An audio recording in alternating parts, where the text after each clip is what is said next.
Bismillahirrahmanirrahim, wassalatu wassalamu ala mawlana rasulillah. Dans le cadre de l'approche adoptée par le ministère de l'Enseignement supérieur, cette séance s'inscrit bien évidemment dans une perspective de citoyenneté afin de garder et de pérenniser le lien entre étudiants et professeurs suite aux événements qu'on connaît tous et en particulier notre cher pays. Donc, cette séance sera dédiée au droit pénal spécial, une matière assez riche et plus ou moins technique que théorique. Le droit pénal spécial a pour objectif l'étude des incriminations qui sont prédéterminées, préétablies par le législateur et qui sont susceptibles de troubler l'ordre public. Bien évidemment, le droit pénal spécial prend dans chaque incrimination du catalogue législatif de façon particulière, individuelle, pour en préciser sous la lumière, bien évidemment, des grands principes qui lui sont offerts par le droit pénal général. En premier lieu, on va essayer de déterminer la nature de chaque infraction de façon particulière, c'est-à-dire on va déterminer la définition de la base légale, la définition et la base légale de l'infraction. Deuxièmement, les éléments constitutifs, à savoir l'élément matériel et l'élément intentionnel. Troisièmement, le régime juridique du point de vue de la procédure et du point de vue des peines applicables. Si on se réfère au code pénal marocain, le législateur a mis en place tout un catalogue d'infractions qui se différencient les unes des autres. Alors c'est ainsi on trouve des infractions contre les biens, des infractions contre les personnes, des infractions contre l'ordre familial et les mœurs, des infractions portant atteinte aux libertés et aux droits garantis aux citoyens, ainsi que des infractions comme autres qui touchent et qui portent atteinte à la sûreté de l'État.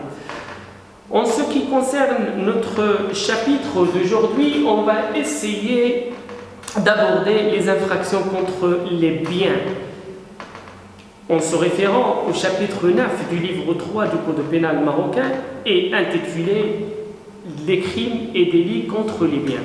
Et ça va de l'article 505 jusqu'à l'article 607 du Code pénal. Et on distingue deux types d'infractions, des infractions par appropriation frauduleuse et des infractions autres, ce qu'on appelle des catégories résiduelles, à savoir le blanchiment d'argent, le recel et la non-justification des ressources. En ce qui concerne les atteintes par appropriation frauduleuse, il s'agit d'un type d'infraction dont la personne, c'est-à-dire la victime, elle est dépossédée au profit d'une autre personne qui est l'auteur de l'infraction. Ainsi, le droit pénal il regroupe ces appropriations autour de trois grandes catégories, à savoir le vol, l'escroquerie et l'abus de confiance. Ces infractions sont accompagnées par d'autres infractions dites infractions voisines et qui en sont rapprochées à raison de leur ressemblance avec les premières. Si on remonte de l'histoire, en droit romain et sous l'Ancien Régime, il n'y a pas cette division en trois catégories. Tout ce qui existait, c'est l'infraction de fortum, infraction qui s'appliquait à l'ensemble des appropriations frauduleuses sous toutes leurs formes. Pourtant, dès la Révolution française, 1789, cette infraction a été éclatée en trois, c'est-à-dire on en va induire trois sous-infractions, à savoir, ces infractions frauduleuses vont être réalisées selon la doctrine en trois types. Premièrement, des appropriations frauduleuses par appréhension, le vol est l'exemple typique, par tromperie, l'escroquerie, exemple typique, et par détournement, l'abus de confiance est l'exemple typique. En ce qui concerne le vol, c'est une infraction frauduleuse par appropriation. Cette appropriation il est relatif à une chose qui se trouve en possession d'une autre personne qui est la victime, et il correspond à deux situations qui ont eu une caractéristique commune, à savoir une appropriation par soustraction, c'est-à-dire le vol, une appréhension par extorsion, c'est l'extorsion proprement dite, et le chantage. On va essayer d'aborder tout d'abord le premier type de ces infractions par appréhension, ce qui est le vol. Le vol qui est défini par l'article 505 du Code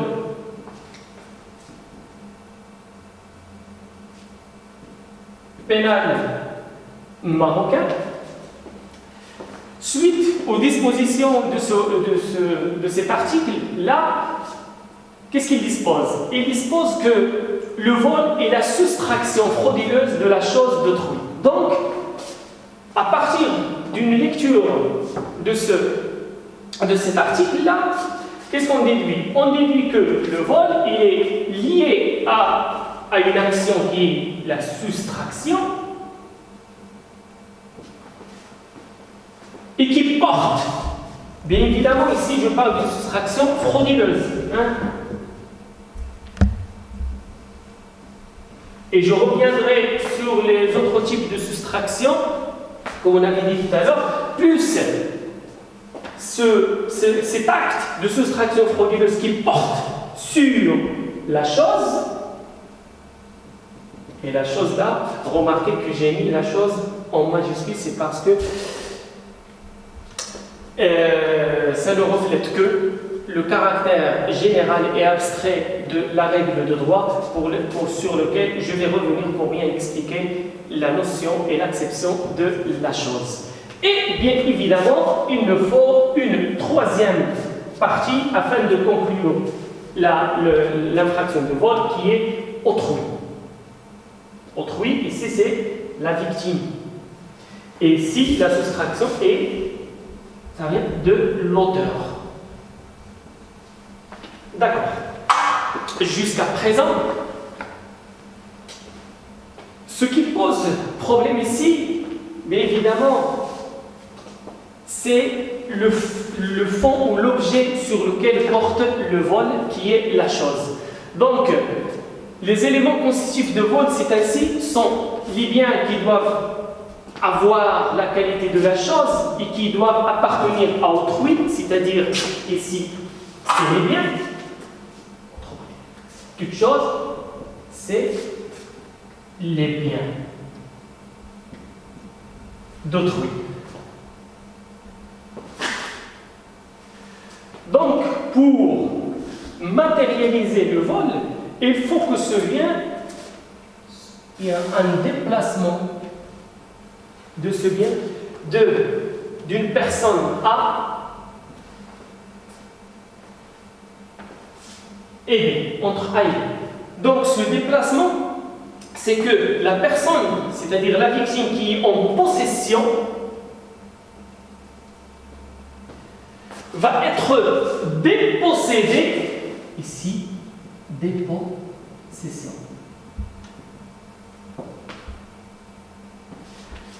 Ici c'est l'auteur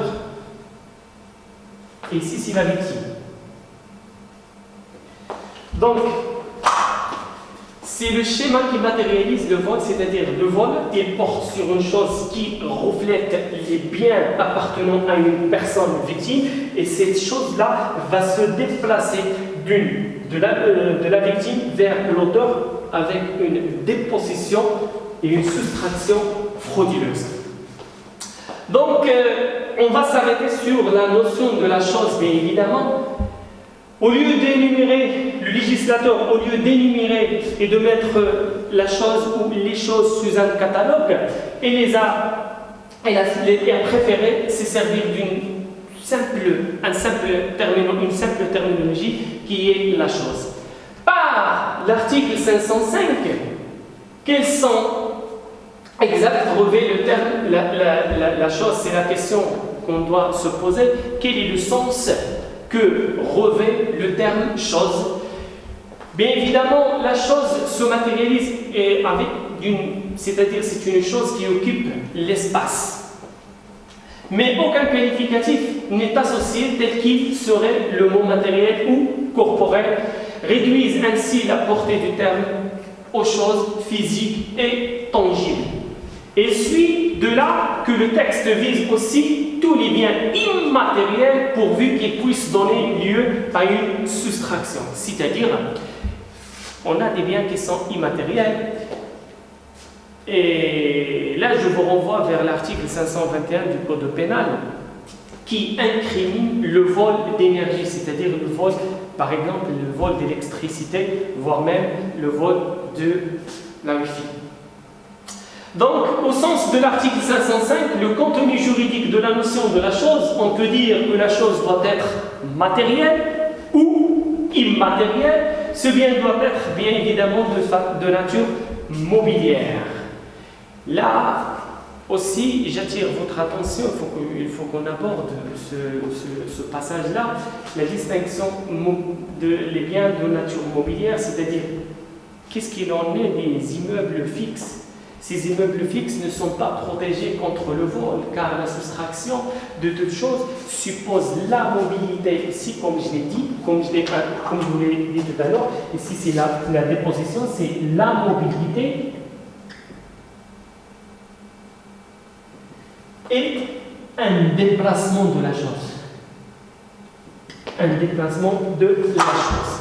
Donc, or, c'est par des moyens différents que les immeubles sont garantis, par exemple, un bris de clôture, et sur le plan civil, on va à des actions possessoires et actions en revendication. Ceci étant, on peut parfaitement voler le titre d'une propriété, d'un immeuble. On peut voler un testament. De plus, en droit pénal, la notion de meuble ne correspond pas à celle du droit civil, car en droit pénal, tout peut être volé, quelle que soit sa condition juridique au moment qu'on peut le déplacer. C'est-à-dire, là, le législateur, il a attaché le vol de la chose à un déplacement, à un détachement de cette chose.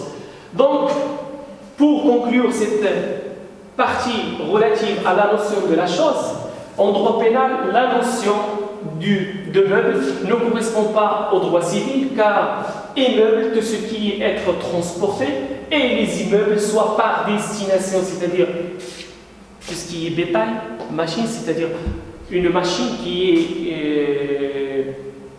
est attachée au sol dans une usine. Est-ce que dès qu'il y aura un déplacement de cette machine au profit d'une personne qui l'a déplacée dans un cadre d'une soustraction frauduleuse, est-ce que c'est un vol ou pas un vol? À savoir que la machine elle était attachée au sol. Oui, ça peut être un vol pour la simple raison, c'est parce que dès qu'on la détache,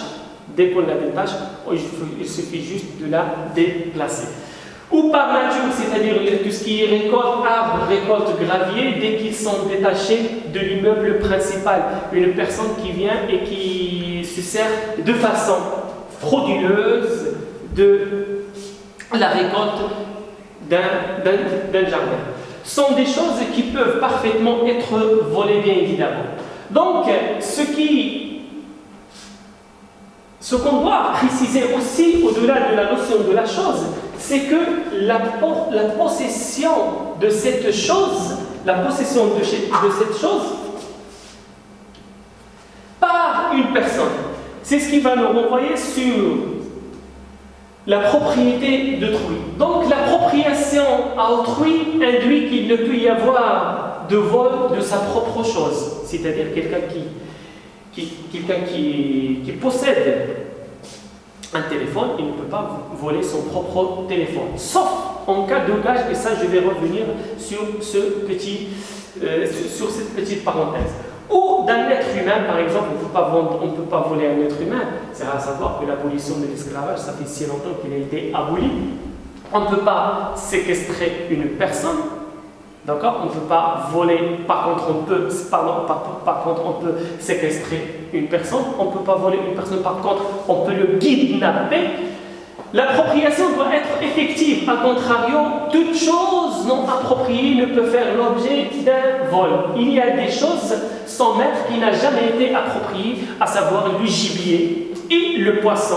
Quelqu'un qui pêche dans un lac, on ne peut pas lui dire que vous êtes en train de voler du poisson. Sauf si ce lac, il est destiné à être une réserve naturelle ou une propriété bien évidemment privée. Les choses abandonnées que leurs propriétaires ont définitivement délaissées, quelqu'un qui sort et qui pose quelque chose juste à côté de la maison, une télé, un canapé, et si moi je passe et je le prends, est-ce qu'il est considéré comme vol ou non? Non, il n'est pas considéré comme un vol. Pourquoi? C'est parce que son propriétaire l'a abandonné, c'est-à-dire la chose qui a été déplacée et se retrouver à l'origine sans propriétaire.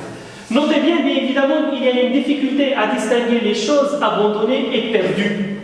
La distinction est en fonction des circonstances de la découverte de la chose et des caractères de celle-ci. On présume que la chose de valeur n'est pas abandonnée, mais elle a été perdue. Cette notion d'abandonner et d'être abandonné et d'être perdu, ça pose un débat philosophique en matière juridique, et la doctrine a estimé qu'on ne peut présumer que la chose de valeur n'est pas abandonnée, mais toujours qu'elle a été perdue.